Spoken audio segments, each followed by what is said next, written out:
नमस्कार, मैं हूं अभिषेक त्यागी। पहला वनडे मुकाबला टीम इंडिया हार चुकी है। पर्थ वनडे मुकाबले में जिस तरीके से टीम इंडिया को हार मिली, जाहिर तौर पर सवाल खड़े हो रहे हैं बल्लेबाजी पर भी, गेंदबाजी पर भी, कैप्टनसी पर भी।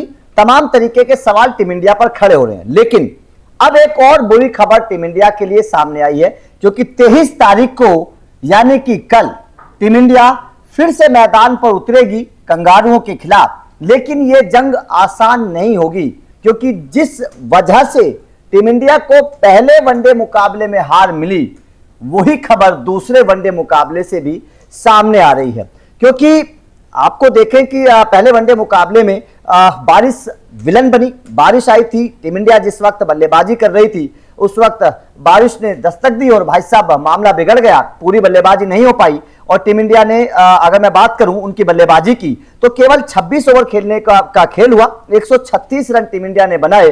सवाल यह खड़े हुए कि 26 ओवर में 136 रन बनाते बनाते टीम इंडिया के 9 विकेट धराशायी हो गए। जिसके बाद यह सवाल खड़े हुए कि वास्तव में टीम इंडिया की बल्लेबाजी जब, क्योंकि अपने घर में हमने वेस्टइंडीज को अभी हराया था, और यह कहा जाता है कि भाई साहब क्या अपने घर के ही शेर हो, आपको वनडे विश्व कप खेलना है साउथ अफ्रीका में।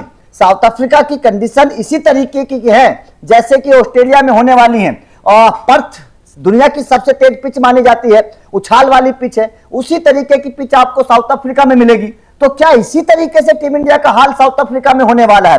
सवाल बहुत बड़े थे, क्योंकि 9 विकेट टीम इंडिया ने गंवा दिए थे उन्हीं गेंदबाजों के सामने जिन गेंदबाजों को आप आईपीएल में खेलते हैं, जिन गेंदबाजों के खिलाफ आप बहुत सारा क्रिकेट खेलते हैं। लेकिन उसके बावजूद टीम इंडिया के टॉप 5 बल्लेबाज कुछ नहीं कर पाए। सवाल खड़े होते हैं।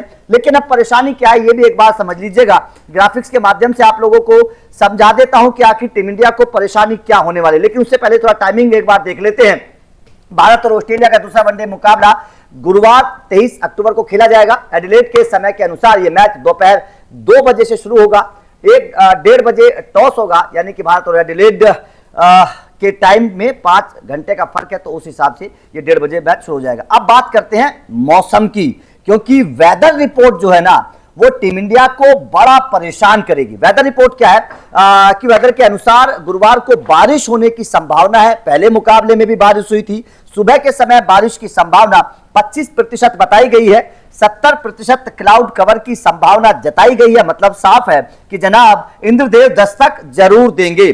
13 किलोमीटर प्रति घंटे की रफ्तार से हवाएं चलने की उम्मीद है। मतलब तेज गेंदबाजों को मदद मिलने वाली है। दोपहर में तापमान 18 डिग्री रहने की संभावना है। दिन में बादल कम रहेंगे, लेकिन तब भी बारिश की संभावना जताई जा रही है। एडिलेड में शाम को तापमान 8 डिग्री तक पहुंचने की संभावना है, जो काफी ठंडा मौसम होगा। हालांकि तब बारिश की संभावना नहीं जताएगी, लेकिन 85% क्लाउड कवर रहेगा। यह टीम इंडिया को टेंशन दे रहा है। और जाहिर तौर पर आपको पता है कि जब वेदर खराब होता है, ड्यू होता है, तो गेंदबाजों को मदद मिलती है। और तेज गेंदबाज, क्योंकि हमने पहले वनडे मुकाबले में देखा किस तरीके से कंगारू तेज गेंदबाजों के सामने टीम इंडिया के बल्लेबाज धराशायी हो गए, किस तरीके से उन्हीं गेंदबाजों के सामने। देखिए, अब मैं आपको थोड़ा सा समझा देता हूं। रोहित शर्मा, बड़ी चर्चा हो रही थी रोहित शर्मा की, 8 रन बनाकर आउट हो गए। शुभमन गिल, बहुत बड़ा भरोसा जताया गया था, 10 रन बनाकर आउट हो गए। विराट कोहली की बड़ी चर्चा हुई थी, कोई रन नहीं बना पाए।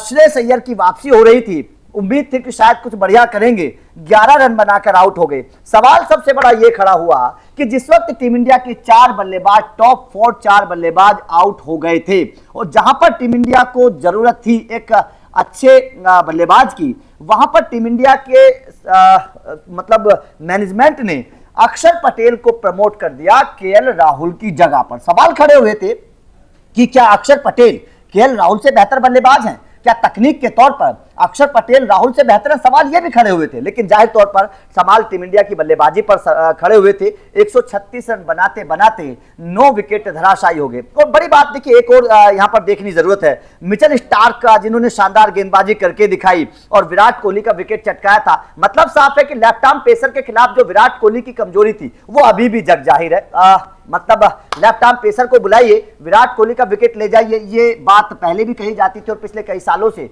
अगर हम देखें तो Virat Kohli left arm pacer, आप चाहे तेज गेंदबाजी की बात करिए या लेफ्ट आर्म स्पिनर, आप चाहे स्पिनर की बात करिए, विराट कोहली अपना विकेट गंवाते हुए आए हैं। तो साफ है कि लेफ्ट आर्म पेसर की सामने जो परेशानी थी वो अभी भी जगजाहिर है विराट कोहली की। उसके बाद जोश हेजलवुड आईपीएल में खेलते हैं, आप उनके साथ इतने सारे मैचेस खेलते हैं, लेकिन टीम इंडिया किस तरीके से हेजलवुड के सामने धराशायी हो गई ये देखने वाली बात है। नाथन एलिस ने विकेट चटका दिया। मिचेल ओवन तो प्रॉपर गेंदबाज भी नहीं है, उनको आप 2 विकेट दे देते हैं। ऑलराउंडर के तौर पर मिचेल ओवन खेलते हैं, उनको आप 2 विकेट दे देते हैं। तो यहां पर सवाल जरूर खड़े होते हैं टीम इंडिया की बल्लेबाजी पर कि आप अगर इस कंडीशन में रन नहीं बना पाएंगे, इस कंडीशन में टिक नहीं पाएंगे, इस कंडीशन में आप पूरे 30 ओवर खेलने का जज्बा नहीं दिखा पाएंगे, तो जनाब कैसे वर्ल्ड कप जीत पाएंगे? ये सवाल टीम इंडिया की बल्लेबाजी पर बहुत बड़ा खड़ा हो रहा है। अब बात थोड़ी सी गेंदबाजी की भी कर लेते हैं, क्योंकि बल्लेबाजों ने तो जो लुटिया डुबोई सो थी, गेंदबाज भी कम नहीं है। गेंदबाजी में भी टीम इंडिया ने एकदम शर्मनाक परफॉर्मेंस करके दिखाया। जरूर अर्शदीप सिंह की तारीफ करेंगे, ट्रेविस हेड को आउट किया, और ये ट्रेविस हेड की एक कमी है। जिस तरीके से Virat Kohli left arm pacer के खिलाफ आउट होते हैं, ट्रेविस हेड की भी एक कमी है, वो भी लेफ्ट आर्म पेसर को नहीं खेल पाते बाहर निकलते गेंदों पर। ट्रेविस हेड भी शुरुआत में अगर आपने उनको ऊपर प्रेशर बनाया, अच्छी लाइन लाइन पर गेंदबाजी आप करेंगे, तो ट्रेविस हेड भी और उतनी अच्छी फॉर्म भी अगर देखें, आईपीएल 2025 में भी ट्रेविस हेड की फॉर्म अच्छी नहीं थी, उसके बाद से लगातार इंटरनेशनल क्रिकेट में भी ट्रेविस हेड रन नहीं बना पा रहे हैं, तो ट्रेविस हेड की फॉर्म खराब थी। लेकिन उसके अलावा मिचेल मार्श एक छोर पर खड़े रहे, आपने देखा किस तरीके की बल्लेबाजी मिचेल मार्श ने की। उसके बाद में जोश फिलिप्स की बात करें, विकेट कीपर, वो आखिर तक खड़े रहे। मैथ्यू रेंसो आए हैं, नए बल्लेबाज हैं, उन्होंने किस तरीके की बल्लेबाजी करके दिखाई। कुल मिलाकर बात यह है कि टीम इंडिया की गेंदबाजी पर भी सवाल है। मोहम्मद सिराज एक सीनियर गेंदबाज के तौर पर खेल रहे थे, 4 ओवर में 21 रन देकर कोई विकेट नहीं लिया। सवाल है कि भाई साहब, आपके ऊपर जिम्मेदारी थी टीम इंडिया की गेंदबाजी की, और आप ही अगर विकेट नहीं लेंगे तो फिर बाकी गेंदबाज क्या परफॉर्मेंस करेंगे। हर्षित राणा को मौका दिया गया है, लगातार सवाल भी खड़े हो रहे हैं कि हर्षित राणा गौतम गंभीर की एक तरीके से अनुकंपा पर खेल रहे हैं, गौतम गंभीर की रहमो करम पर खेल रहे हैं। तो हर्षित राणा को भी अपने आप को साबित करना पड़ेगा अगर टीम इंडिया में लंबे वक्त तक खेलना है, क्योंकि लाइन में गेंदबाज लगे हुए हैं। टीम इंडिया की बेंच स्ट्रेंथ इस वक्त बहुत मजबूत है, और हर्षित राणा अगर इस तरीके का परफॉर्मेंस करके दिखाएंगे तो किस तरीके से मतलब टीम में जगह बना पाएंगे लॉन्ग टर्म। तो यहां पर जरूर सोचना पड़ेगा, हर्षित राणा को भी अपने परफॉर्मेंस में सुधार करना पड़ेगा।